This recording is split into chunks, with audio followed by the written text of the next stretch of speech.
Namaskar. Respected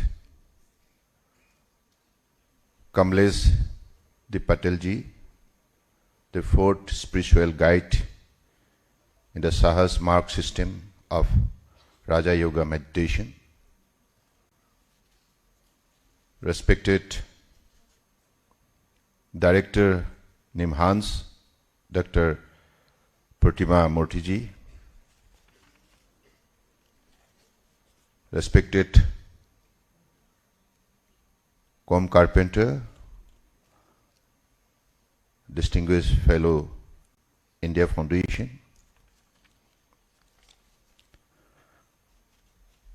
respected Dr. B.S.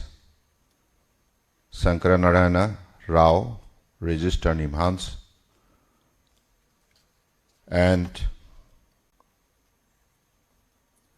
respected Dr. C.A. I.S. Prasad, President, Federation of Karnataka Chamber of Commerce and Industries, respected Ram Madhavji, and distinguished scientists, faculty members, ladies and gentlemen, and media friends.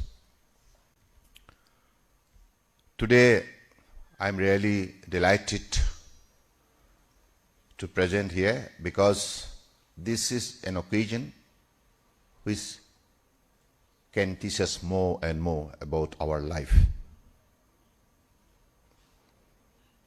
And I, being a minister of Ayush, I have developed a habit of glorifying nature. So, as you all know, the Mother Earth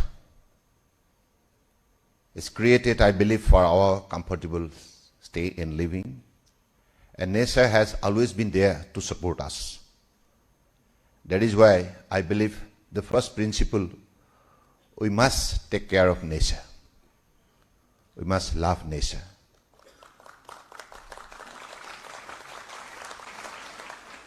A thing of beauty is joy forever. Nature is so beautiful, so powerful, so affectionate, so love. Every quality of human being exists in nature. And I believe that's why, even in Mahabharata also, Bhagavan Krishna advised Arjuna not to break the law of nature. प्रकृति का नियम की किसी भी हालत में उल्लंघन नहीं होना चाहिए, यानी कि प्रकृति भगवान का ही रूप है. So I believe with that sense of feelings to nature, I begin my few lines. Hope you will all cooperate.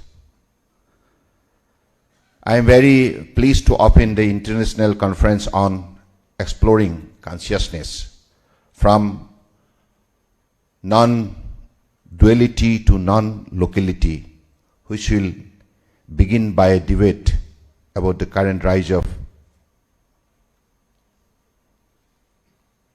AI-equipped machines that seem ever more capable not only of helping human beings, but also of replacing them and perhaps one day of controlling and ruling over them. This is one of the critical challenges that we face globally, all the more so because the technological leadership acquired by a few nations in this still relatively new area of research and development can lead to a new form of colonialism over the less wealthy and therefore less advanced countries in a world where the use of advanced computers, robots and other powerful tools that will increasingly mingle with and become part of human beings is becoming indispensable not only to compete in a high technology dependent economy but also to protect national sovereignty and autonomy, which are the guarantees of true freedoms. As an ancient civilization endowed with very ancient traditions of spiritual inquiry closely connected to the study of nature and life, which matured into the sciences of Ayurveda and Yoga, as well as several other traditional disciplines. India is an ideal meeting ground for pioneering researchers and experts in the field of consciousness studies. In relation with the quest for attaining and maintaining health and well-being in the mind and in the body of the individual and social level, the Ministry of Ayush is in charge of promoting and facilitating the preservation and cultivation of the various systems of medicine which have flourished in the Indian subcontinent since time immemorial. I may briefly mention some of our most relevant current activities. In 2021, we have taken various policy initiatives to promote Ayush system of medicine. The latest is the Ayushashtra Yojana, a new umbrella scheme that has been developed to roll out authentic classical Ayush intervention for promoting community health care and to provide support for establishment of Ayush medical health unit in reputed Ayush and allopathy institution. The Minister of State have already in this case mentioned. In 2020, the Department of Ayush, Ministry of Health and Family Welfare, has launched the National Ayush Mission during the 12th National Economic Plan for implementation through state and union territories. The basic objective of NAM is to promote the Ayush medical system through cost-effective Ayush services, strengthen educational system, facilitate the enforcement of quality control of Ayurveda, Siddha, Unani and homeopathy, drugs and sustainable availability of Ayurveda, Siddha, Unani and Homeo raw materials. It envisages flexibility of implementations of the programs which will lead to sustainable participation of the state government and union territories. The NAM contemplates establishing a national mission as well as corresponding missions at the state level. To that end, NAM is likely to significantly improve the department outreach in terms of planning, supervision and monitoring this scheme. The Government of India has launched the National Mental Health Programs in 1982, keeping in view that heavy burden of mental illness in the community and inadequacy of mental health care infrastructure in the country to deal with. This has three components: treatment of the mentally ill, rehabilitation, prevention and promotions of positive mental health. All these programs in the area of healthcare can benefit from an improved scientific understanding of the mechanism of consciousness which impact the physical condition of human being as much as they determine their potential for intellectual and emotional development and blossoming, which are in turn keys to a happy and well-rounded personality. The various theories and experimental results achieved by the very eminent experts who have gathered for the conference will, I am sure, facilitate further progress in the endeavor, and I wish them a great success. So this is the kind of submission I had before you. And as you know, India, through its traditional system of medicine, got the special global recognition from the level of WHO. As you know, in the recent past, WHO, the strongest wings of UNO, health wing of UNO, who has established their first extension office in India, Jamnagar, Gujarat. I believe this is the tallest achievement on the part of the traditional system of medicine by the Indian in the global scenario. I believe you should all particularly glorify the stand we have achieved so far. I believe under the directive, particularly this achievement, we should all the time glorify, because we all know that India is rich in its traditional system of medicine for centuries together. But our practitioners, our healers, staying in the remotest part of the villages, they have been practicing for years, for centuries, but they didn't receive the recognition. But in the 21st centuries, under the visionary leadership of our Honorable Prime Minister Narendra Modi ji, because of his untiring effort, devoted effort, now India could able to achieve that target. Now India is the global leader in the sector of traditional medicine. So this is an opportunity for all of us, particularly for the young generation. I have a special appeal to them. Please come forward, take up the challenge, and prove we are the best. We are the best. We are the best in the world. So I believe whatever integrative system developed in this particular beautiful institution, NIMHANS. So this particular institution have developed the three systems together.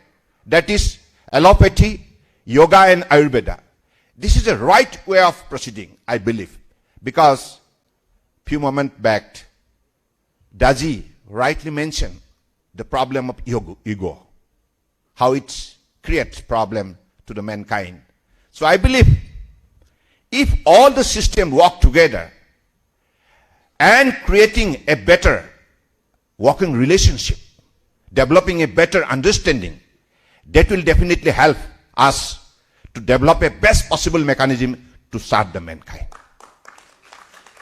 And I must express my thankfulness to the director and all her teams, because they have all been working in the spirit of Team India. And this is the power we have, because in the spirit of this, if we all work together, excel to the best possible extent, then we can serve the global society with the sense of humanity, love and affection, with devotion, dedication, discipline and commitment. Because in this field of medical science, whether it is modern or traditional, in this field, the first qualification is required, that is to develop your love and affection to the mankind. And this is a kind of noble profession through which you could attain the best possible happiness of your life by rendering service to the mankind. So I believe, I always, Ram Madhavji, I think that we should develop the meaning of hospital. Hospital, I just telling our director and all the faculty members today and all the important, leading head of the departments, let us develop a beautiful meaning of hospital. Hospital means happiness. Because when the patient suffer outside the hospital, when she or he just put inside with an expectation, now I'll be treated by none other than those souls which are pure and full of the heart of mankind.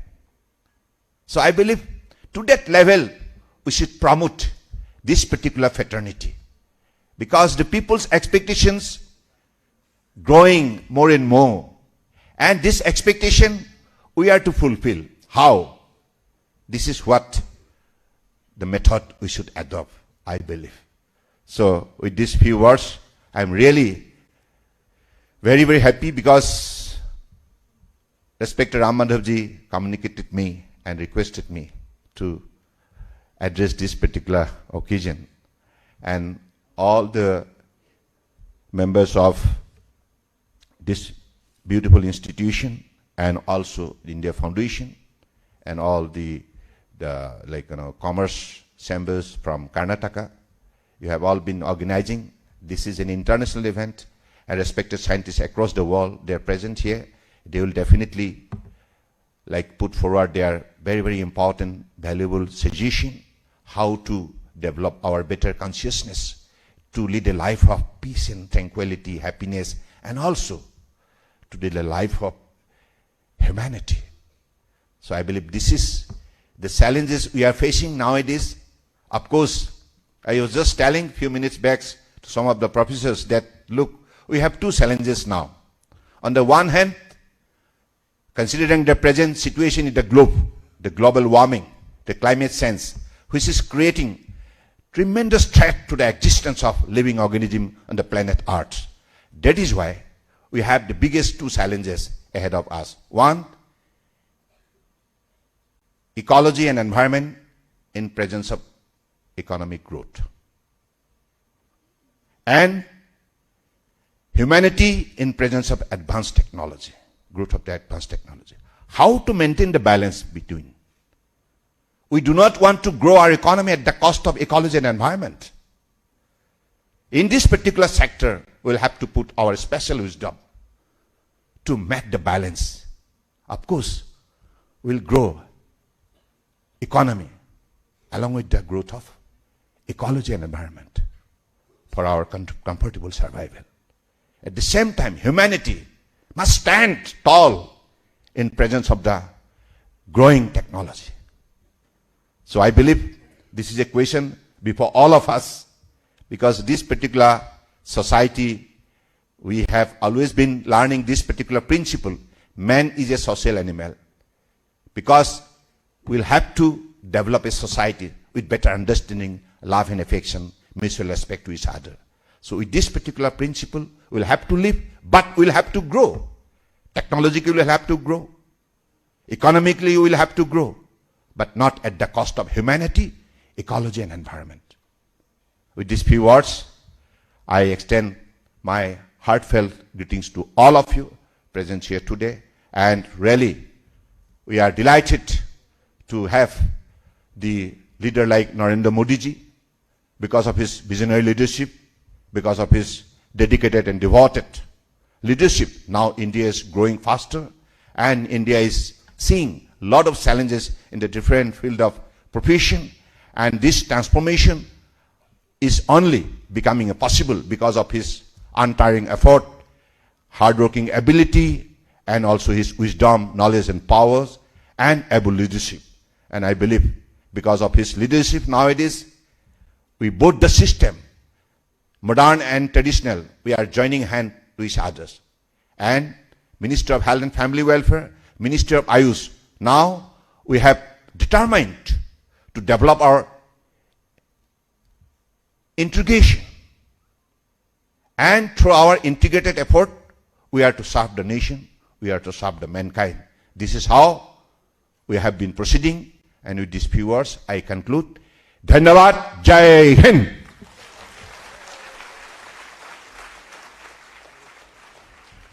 Thank you, sir, for an inspiring and thought-provoking inaugural address.